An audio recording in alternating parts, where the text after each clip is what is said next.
Halo guys, sekarang kita lagi ada di Salatiga. ya tepatnya di depan Musola Baitul Falah, hasil karya desain sahabat dari Selojene. Langsung aja kita cek ke dalam. Yuk, masuk aja yuk.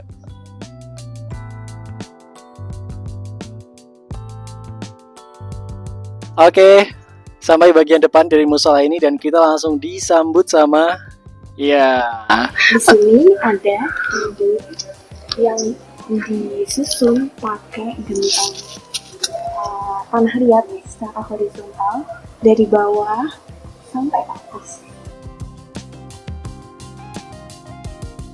Oke teman-teman, so di belakang aku adalah area wudhu bagi putra dan juga putri. Karena ini musola jadi tidak terlalu banyak ruangan karena memang konsep dari musola ini kan dia minimalis, sederhana, namun kesannya tetap kuat. Nah di sini ada bagian area batas suci yang biasanya juga sering terdapat di masjid. Seperti itu, ada toilet juga di sebelah sana.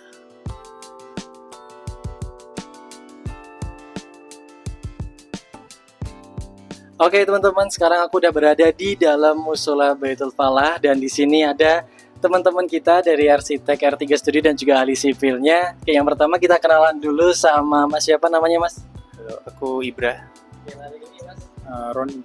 Oke, jadi di sini Mas Ibra dan juga Mas Roni akan membahas arsitektural yang ada di dalam interior Musola Baitul Falah. Langsung aja untuk Mas Ibra, silahkan Mas, tanggapannya gimana Mas untuk musola ini? Jadi yang spesial dari musola ini menurut pandangan saya itu kan fungsinya adalah musola di sekitar pemukiman desa. Jadi tidak perlu dibikin yang bentuknya aneh-aneh. Jadi sederhana kotak aja. Cuman yang membedakan adalah di sana di tempat imamnya di mihrabnya itu dibikin paling beda ya. Ini bentuk melengkung. Dan di entrance utamanya yang juga bentuk melengkung. Kemudian untuk besaran ruangannya sendiri, meskipun ini kecil dan sederhana juga, tetap dibikin monumental seperti masjid-masjid besar pada umumnya, sehingga kalau dipakai untuk beribadah itu tetap khusyuk gitu. Dan spesialnya juga mungkin di sini itu penggunaan materialnya nggak aneh-aneh ya, jadi yang bisa diraih di sekitar site, jadi nggak perlu material yang mahal-mahal, jadi yang cukup bisa diambil dari dekat-dekat aja.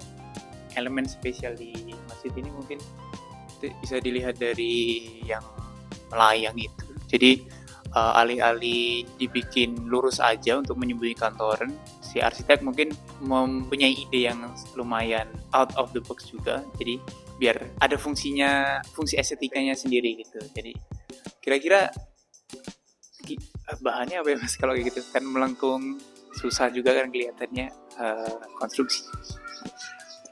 Oke, mungkin kalau untuk yang elemen melayang itu untuk bahannya sendiri ada batu bata ya, dan bagian atas untuk lengkungan itu ada rolak, diberikan rolak bata yang tersusun melingkar setengah lingkaran begitu kurang lebih, dan juga kolom struktur dan balok struktur juga. Nah untuk si bagian-bagian yang dekoratif itu seperti gantungan lampu ini kan juga kelihatannya nggak nyeleneh juga materialnya Mas. Itu kelihatannya juga bisa didapatkan di lingkungan sekitar. Itu kira-kira apa ya Mas? Iya, untuk material lampu yang gantung ini kurang lebih kalau bahannya menggunakan besi, pipa besi, keduanya yang gantung dan juga yang horizontal menggunakan pipa besi. Ini juga unik pemasangannya ya. Jadi si pipa besi itu di sebagian sisinya dipotong, dilubangi gitu, baru dimasukin lampu LED lurus gitu ya, TL gitu ya. Keren-keren. Terus apalagi nih Mas yang terakhir? Mungkin yang mihrabnya itu unik sekali. Coba ke sini. Karena bentuknya yang apa ya, yang sederhana kotak, jadi dibedakannya di ruang-ruang yang khusus kan, seperti tadi entrance utama dan tempat imamnya atau mihrabnya. Jadi kelihatannya ya melengkung sendiri gitu dibandingin sama tempat-tempat jamaahnya untuk sholat gitu. Mungkin materialnya juga sama ya Mas kayak yang di atas ini. Untuk material yang di bagian bawah mungkin platnya tetap menggunakan plat normal seperti biasa, tapi untuk di bagian ini lengkungannya kemungkinan tetap menggunakan rolak bata. Dan untuk mungkin ini unik juga ditambahkan ada sedikit skylight ya di sini menggunakan kaca temper agar menambah kesan cahayanya lebih dapat aja gitu. Yang menarik karena kita sudah disajikan sama yang kotak-kotak lengkung-lengkung, ini ada yang lebih lengkung lagi bentuknya ya dari plafonnya kan, karena tadi mungkin atap secara eksterior lurus miring aja, gak ada kesan kubahnya juga kan, jadi mungkin bentuk plafonnya maksudnya akan bentuk lengkung kayak gitu. Ini kira-kira wah terlihat rumit sekali Mas, terlihat susah juga. Ini kira-kira materialnya apa ya Mas? Kalau menurut pengamatan saya ya, untuk materialnya sendiri di bagian plafonnya menggunakan QRC, dan untuk rangkanya sendiri kemungkinan baja ringan tetap itu sih. Ya. Mungkin dibuat sedikit lebih rumit ya, bakalan lebih rumit karena memang melengkung begitu kurang lebih.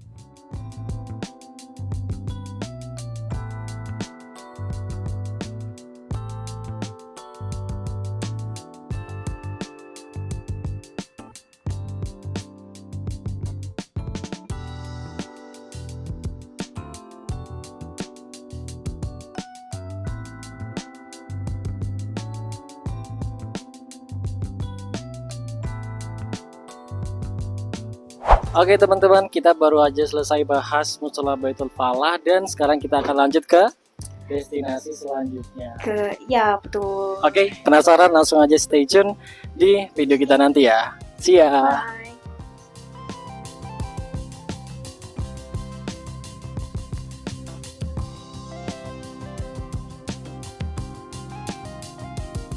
Oke teman-teman, saya sedang berada di sebuah kafe yang berada di Salatiga. Kafe ini milik seorang arsitek terkenal Indonesia. Beliaunya sudah sangat senior begitu ya, walaupun secara umur masih muda juga sebenarnya. Itu yaitu Pak Arindra. Lokasinya di Salatiga, ada di samping studionya beliau, studio Selojene ya. Tadi sebelum kesini saya juga sempat mampir sama teman-teman di Mushola Baitul Falah yang ada di dekat sini, juga karya beliau. Nah, ini kafe ini waktu nyampe itu sangat amazed ya, dari depannya aja sudah mencirikan karyanya Pak Ari. Sejauh saya kenal dengan Pak Arindra, baik dari Abode maupun di studio Selojene itu karya-karyanya detail ya teman-teman. Kalau saya lihat di beberapa karya sebelumnya beliau itu detail di bagian-bagian yang memang itu bisa jadi dadakan desainnya kayak gitu loh. Detail. Kalau kita masuk ke sini tadi saya melihat banyak sekali detail yang bisa kita lihat. Contohnya itu misalnya meja ini. Meja ini aja ini ternyata didesain banget ya. Meja ini nggak sekedar ditaruh. Ternyata meja ini misalnya ada kaitannya dengan tiang yang ada di samping. Yang ada di samping ini sebagai mejanya, kemudian kakinya itu bukan kaki ke lantai tapi kakinya menuju ke tiang yang ada di samping, kolom yang ada di samping, dan ini pakai besi kayak gitu. Dan ternyata tadi kita sempat kesulitan nyari stop kontak. Di mana sih stop kontak untuk mau ngecas HP karena HP-nya habis ya baterai. Ternyata teman-teman itu stop kontaknya ada di bawah meja, dan ini sudah didesain sedemikian rupa dan rapi dan detail gitu. Jadi ini cuma salah satu aja, dan kabelnya pun nggak kelihatan. Ternyata kabelnya ada di dalam besi yang bulat ini. Nah, hal-hal semacam ini yang sangat menarik menurut saya di desainnya Pak Arindra. Selain ini ada banyak banget detail itu, kayak tadi sambungan dengan tempat duduk secor dengan tiang besinya, kemudian bagaimana sih tiang besi yang bulat itu kemudian berubah bentuk jadi besi plus baru ke rangka atap, macam-macam. Dan ini sangat bagus untuk belajar dari teman-teman arsitek ataupun mahasiswa arsitek muda maupun mahasiswa arsitek untuk mempelajari arsitektur yang jujur, yang detail seperti itu.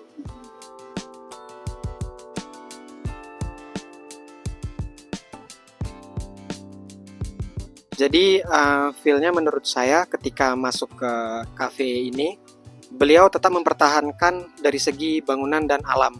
Kebanyakan dari pohon-pohon existing bahkan tidak ditebang, jadi dipertahankan. Jadi si bangunan cafe itu nanti menyatu. Bahkan dari segi kontur tetap dipertahankan. Jadi saat entrance, jadi dia nge-trap gitu. Mainnya di ram, agak private. Ketika kita masuk ke dalam, disambut dengan salah satu elemen ikonik ya, yaitu ada air terjun. Terus di situ kita disambut dengan suara air, dilanjut dengan area terbuka langsung menghadap ke sawah. Elemen-elemen yang dipakai juga banyak dari seperti material-material sekitar seperti genteng dan lain-lain. Kebanyakan memang dari finishing cafe ini menggunakan semen expose, adapun semen kampret dan lain-lain. Terus warna base-nya setelah saya masuk itu ketemu warna genteng terakota dan warna hijau ya, finishing hijau. Beberapa besi memang finishing hijau. Terus kebanyakan juga memang dari Pak Indra pengen cafe ini tuh mayoritasnya di outdoor. Jadi indoor itu hanya digunakan sebagai tempat pemesanan kopi, makanan dan lain-lain. Sisanya memang kebanyakan outdoor. Jadi memang cafe ini sangat cocok ketika kita lagi penat atau lelah nongkrong di sini untuk relaksasi ketika menikmati keindahan alam. Dan satu lagi juga hal unik lainnya adalah di sebelah tempat Masagi Cafe ini terdapat satu lapangan padel. Jadi itu hal unik lainnya. Selain kita nongkrong, istilahnya olahraga kekinian juga ada di sini. Secara keseluruhan estetika bangunan sangat bagus. Area outdoornya itu sangat nyaman digunakan dan perbedaan level itu sangat unik sebagai area spot foto, nongkrong maupun bekerja ya, sambil bekerja di cafe seperti itu kira-kira. Menu-menunya juga banyak di sini. Kurang lebih seperti itu.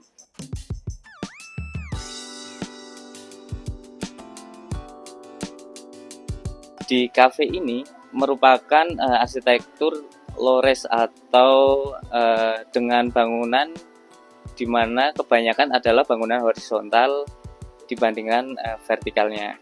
Jadi entrance-nya di pintu masuk utama itu kita disambut dengan atap dari tanah liat, di mana atap tersebut merupakan bangunan utama dari padel. Yang cukup menarik, lapangan padel ini memiliki view ke arah sawah, di mana merupakan salah satu yang ditonjolkan di Masagi Coffee ini, yaitu kafe yang menyatu dengan alam.